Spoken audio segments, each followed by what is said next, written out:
wins. Mike, I'll start with you. When you take a look at Trent Edwards, who threw for 3 touchdowns and ran for 2 more last week, becoming the first Bills player all time to accomplish that feat. What are your thoughts with Trent Edwards? I mean, is this a guy that you can count on as we move forward? Because, again, the matchups that he has probably are decent enough to put him in. But can you count on him after this week, once a lot of teams go into playoffs, weeks 14 through 16, those in CBS Sports League start weeks 15 and 16. Give me your thoughts on what you think Trent Edwards has got, because, again, this is a guy that can carry a team, as we saw last week, or he could kill a team. I mean, that's what you're going to get with him. He's kind of hit-or-miss type quarterback, and it's a little, I know as a fantasy owner, I don't like having that in the fantasy football playoffs, but I think he's a matchup play. If you got a good matchup, for example, if you got to go with him this week against the San Francisco 49ers from like 29th against the pass, I think you'd do that. But if you got him against a tough pass defense, you got to kind of stay away. Even a mediocre pass defense, I'm staying away because of the inconsistencies. Hopefully, if you're in your fantasy playoffs, you have a much better option to go with. Now, Tony, I ask you because here we go. Last week we said start Lee Evans. Lee Evans has a huge week last week in week 12. He has 110 yards.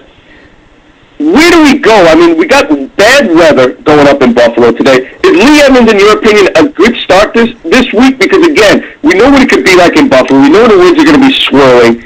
What are your thoughts? I mean, again, when you draft your team, you're drafting at that point in time. A lot of players don't look towards weeks 14, 15, and 16, or even at the halfway point when it's time to make a trade and these guys have to play in the confines of their stadiums, which, in the Northeast can be devastating. We saw it last year with New England and Tom Brady all of a sudden having to hand the ball off to Lawrence Maloney in December. What are your thoughts on these two players for the Buffalo Bills? And does it make this team as a whole less fortunate for those that have him on their fantasy teams? Yeah, absolutely. Last year I won a fantasy championship. I had those two guys on my team and I had to sit them out the championship game, Edwards and Evans. And Evans is a guy, definitely a top 4 receiver, if you play 3 wide receivers in a flex. But you definitely got to play the weather. I mean, today's game against San Francisco, I would take a shot with Evans if I'm in a 3 wide receiver league. If I'm in a 2 wide receiver league, I look around and see what's on my bench. Someone mentioned Dominic Hickson's a good pick up there. If you haven't been sleeping, hopefully you've picked him up in your league. Evans is definitely going to be weather dependent, and so is Edwards. Edwards only had 1 game this year of over 1 touchdown pass, so let's not put up a statue over there in Orchard Park. Yeah, good point. Remember, guys, the number to call in, 646-716-9118. If you miss any of this, you guys can always catch us on iTunes, which is great stuff by Mark Rodick and the guys over at Blog Talk Radio. Hook us up with the FantasySportsChannel.com, a part of Blog Talk Radio. Now, you guys get this great information. You guys have been giving us plenty of kudos all season long, and we appreciate it because what we want to do is bring you guys the best information to help you guys win your leagues. So those of you guys that are registered, make sure you guys head over to Rate Our Show.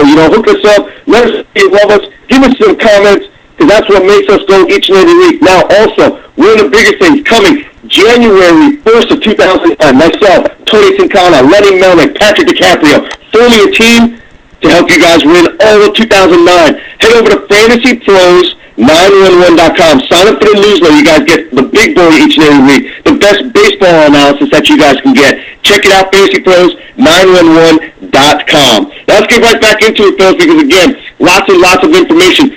Mike, I'll start with you because when you take a look at this Cincinnati Bengals team, a lot of guys picking up T.J. Houshmandzadeh. T.J. Houshmandzadeh in his contract year, last year led the league in receptions. On the other side, you got a guy named Chad Johnson who was suspended last week, returns this week. What are your thoughts on these two players? Because, again, guys aren't getting into the end zone. Both of them, very high picks. Supposedly, you can rely on these guys. Now, TJ, if you're in a points per reception league, fantastic play each and every week. But what are your thoughts for this week with T.J. Houshmandzadeh?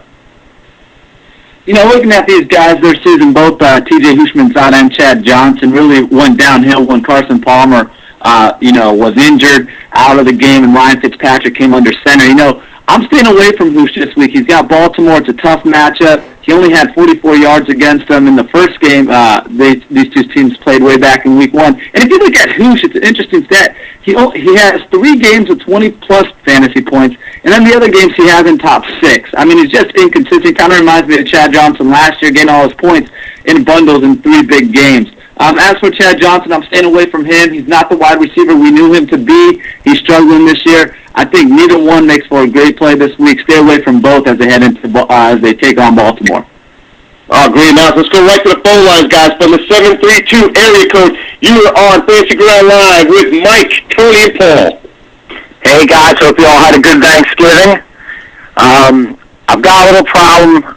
I've got some guys already plugged in here. I'm looking for a flex. I've got Brandon Jacobs, Steve Slayton right now plugged in as my running backs. I've got Andre Johnson and Steve Smith as my wide receivers. I'm sorry. Didn't mean to interrupt you. I thought you were done there. Go ahead. Oh, no problem. So I started flex, and my flex options are Hines Ward, Derek Mason, Pierre Thomas, and Sammy Morris. Okay, so on that, those are my flex options. Okay, so out of those 8 players, you're looking for one? No, I've got plugged in Brandon Jacobs and Steve Slayton as 2 running backs, and I've got Andre Johnson and Steve Smith as my 2 wide receivers. I'm looking for a flex. And my flex options are Hines Ward, Derek Mason, Sammy Morris, or Pierre Thomas. Pierre Thomas. Wow, that's tough. I'm going to say you go with Hines Ward here. To me, that's the best reliable, Morris and Thomas. I'm not real high on him this week. Derek Mason, is this a points per reception league? No, we have a marginal bonus at 7+ receptions. That 3-point bonus at 7+. Yeah, throw him out because he's injured too. So I'll tell you, to me, Hines Ward is definitely the best option here. What do you think there, Tony? I think it's his only option, to tell you the truth. With Bush comes back, that'll kill Pierre Thomas. Hines Ward will eat up that New England secondary, and I look for some points to be scored there despite the late start and the East Coast tip-off. I think there'll be some points there. Go with Hines Ward. Mike, you agree or disagree? I'm going to agree on this one. I mean, the Patriots have given up 19 passing touchdowns on the year. No reason Hines Ward can't find the end zone. There you go. Everybody's on the board right there. Hines Ward's your man. Thank you very much, guys. Good luck this week. Man. Hey, you two have a fantastic fantasy football Sunday, pal. We go right back to the phone line from the 773 area code. Welcome to Fantasy Gridiron Live. Hey, it's the Monkeys. Hey, where were you last week, man? I was waiting all week for you to call, man. I was like, I cannot wait to talk to the monkey, and then nothing. Yeah, I had to paint my sister's house. What could I do? Oh, man. Sorry about that. So what's going on, bro? Okay, I might have to give you guys a cut of my playoff money if this keeps up. If you guys keep all right. Well here. Be careful, we'll take it. Okay. All right, I need you guys to pick 2. Steven Jackson, Wildy Moore, Pierre Thomas, or Peyton Hillis. I got to go with Hillis right off the bat. He's the one that's going to be starting. Melendez Moore's going to lose carries because Willie Parker's back this week. Pierre Thomas, again, with the resurgence of Reggie Bush now coming back, Deuce McAllister, Thomas, it's going to be hard for me to go with Thomas. So you got to go, to me, Brandon Jacobs and Hillis. Hillis, like I said, going to get the start. I know he's going up against a tough, great Jets defense.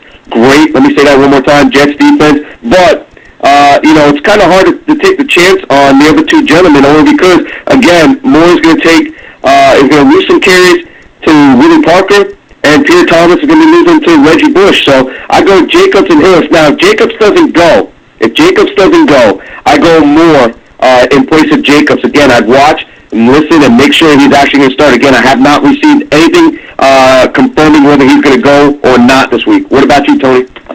You know what? I really don't like any of these matchups. I think it's a tough call. You mentioned Hillis. I think that he'll only get the ball down by the goal line. As I don't look for Denver to be able to run the ball, but Hillis does catch the ball out of the backfield. You got to remember that. As I look for Cutler to put it up 40 times today, so I think he's the better option. He mentioned Melendez Moore. I think we'll still get the ball around the goal line, but Parker will be in the rest of the game. So Hillis, especially in the PPR league, will get 6 to 7 catches today. Mikey, what's your thoughts on that, man? Who are you thinking to go with?